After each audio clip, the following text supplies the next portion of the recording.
Hola, bienvenido a la Fonda Filosófica. Hoy la cuarta y última parte del pensamiento iconoclasta de Max Stirner.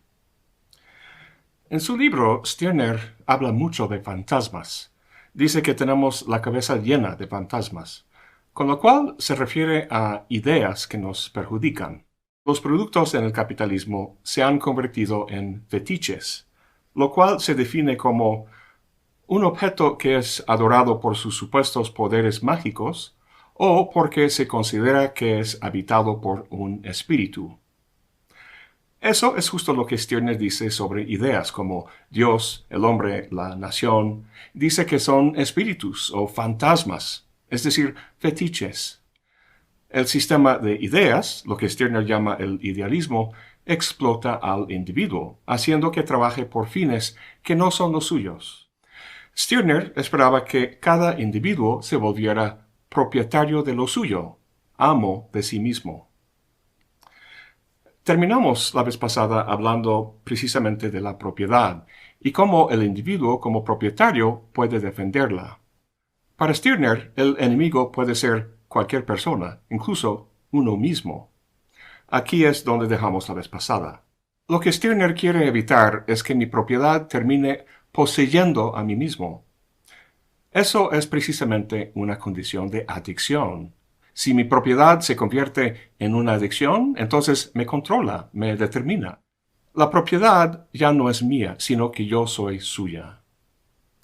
Conozco a alguien que tiene el grado de doctor y en un par de ocasiones en encuentros académicos le he oído insistir a otros que le llamen doctor.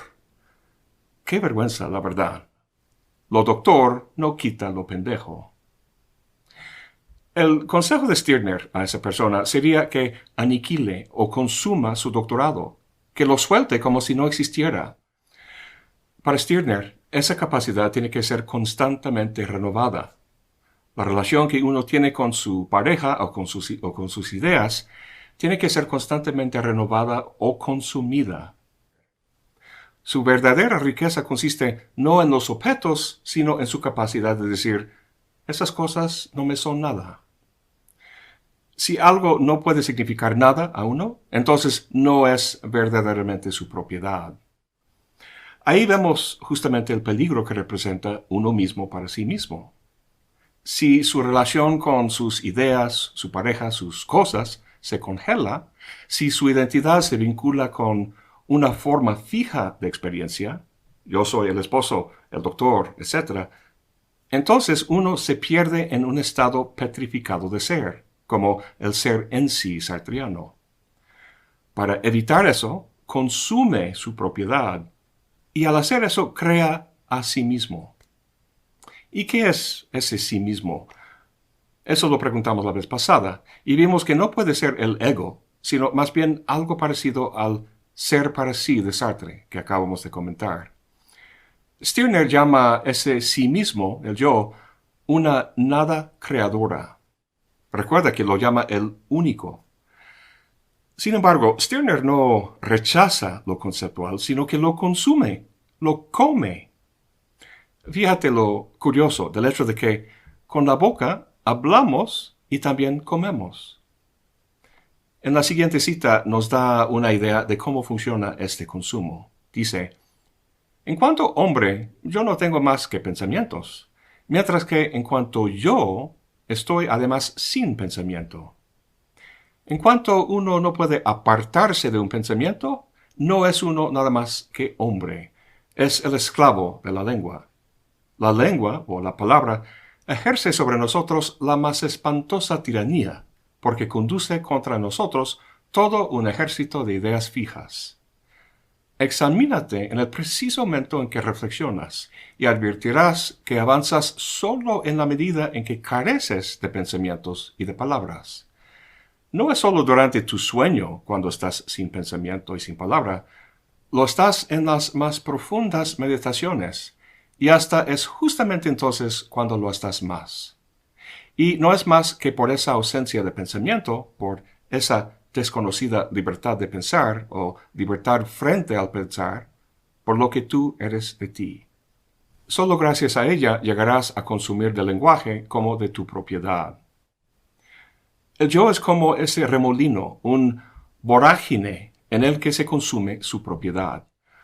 Para ejercer poder sobre la vida, uno tiene que apropiarse de esas condiciones, tiene que ser dueño de ellas, consumirlas, disolverlas. El yo de Stirner no es el mismo yo para todos, una misma actividad aniquiladora.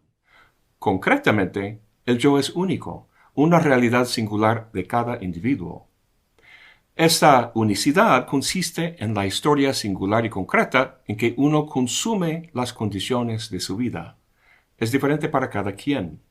La mayoría de la gente se encuentra en una condición de enajenación, en la cual su propiedad, sean ideas, objetos o otras personas, ejercen poder sobre uno, un poder que le petrifica a uno, convirtiéndolo en algo ajeno y muerto. Para que uno escape de esa condición y se vuelva único, tiene que disolverse cada vez que se vea determinado en una identidad fija. O sea, tiene que convertirse a sí mismo en alimento para sí mismo. Tiene que consumirse. Esto, en pocas palabras, significa soltarme a mí mismo, tal como uno suelta esa cosa amada que vimos hace rato en esa cita trillada. Uno tiene que destruir su propiedad para permanecer único.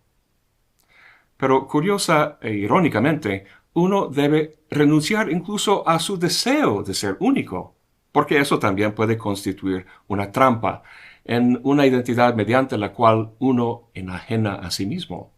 Ahora bien, el único no vive como ermitaño en alguna cueva, sino en el mundo con otras personas. Llegamos ahora a la cuestión de cómo se relaciona con los demás. ¿Alguna vez has cambiado de lugar los muebles de tu recámara? Quitas el escritorio y pones ahí la cama. Y donde estaba la cama pones el sillón. Y donde estaba el sillón pones ahora el escritorio. Así das una nueva pinta a tu recámara, un nuevo arreglo. Sin embargo, son los mismos muebles. ¿Pero por qué necesitas esos muebles? ¿No podrías dormir en el piso o incluso salir de la casa por completo y dormir en el pasto bajo las estrellas? Es un ejemplo medio burdo, pero ilustra el problema que Stirner tiene con las revoluciones. Ponen un nuevo régimen que no es más que un nuevo arreglo de los mismos elementos. Lo que tiene que cambiar no son esas condiciones externas, los muebles, digamos, sino la mentalidad de uno. Vemos el Estado como un gran leviatán, como decía Hobbes, pero realmente el Estado no es más que un estado mental. Si uno está esclavizado por el Estado, su esclavitud está basada, a fin de cuentas, en su mente, porque la existencia del Estado depende de su creencia en él. Para Stirner, la revolución no acaba con la mentalidad raíz que esclaviza a uno. Por eso habla de la insurrección, que es la actividad de uno que deja de ser regido a regirse por sí mismo. Que Stirner había llevado el proyecto de los jóvenes hegelianos a su conclusión última. Los jóvenes hegelianos querían purgar el hegelianismo de todo dogma religioso y autoritarismo político. De alguna manera querían bajar el espíritu absoluto de sus alturas empíreas a un nivel humano. Querían secularizarlo. Sin embargo, sustituir Dios con hombre no elimina el problema, como muy bien hemos visto en el análisis de Stirner. Él aplicó a Feuerbach y a los demás hegelianos su propia lógica, llevándola a su conclusión última, a saber, el nihilismo. Eso simplemente quiere decir que no hay nada en el mundo que fundamente la existencia de uno, ningún Dios, ningún concepto del bien o del mal, ningún ideal como el hombre o la nación. Lo que hay es simplemente el individuo, el único y su propiedad. Para muchos, el individuo que Stirner describe en su libro, El único, se parece mucho al Übermensch de Nietzsche. Por cierto, no hemos hablado casi nada de Nietzsche, pero me parece obvio que leyó y fue muy inspirado por el libro de Stirner. Stirner claramente rechazó los criterios de éxito personal que su sociedad y su época promulgaban. No solo eso, rechazó el concepto de un criterio estándar que pudiera aplicarse a sí mismo como único. Conceptos de valor como éxito y grandeza están fuera de lugar en su filosofía. Lo que le interesaba era que el individuo determinara a sí mismo, que eligiera su vida entre las posibilidades que le tocaba. Eso es lo que Stirner hizo. Sin duda, varios de sus proyectos no tenían el resultado que esperaba. Y qué mal.